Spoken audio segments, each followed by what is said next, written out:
Today I'm going to show you how to install the new Phantek radon alarm.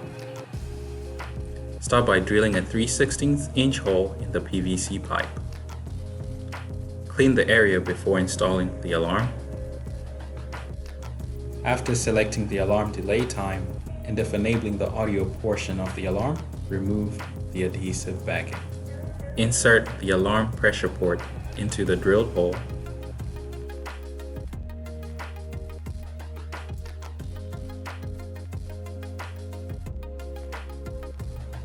Remove the battery cover and insert two AAA batteries.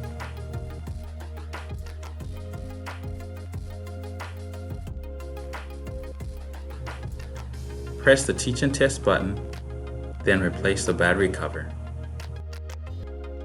And we're done. That was quick and easy.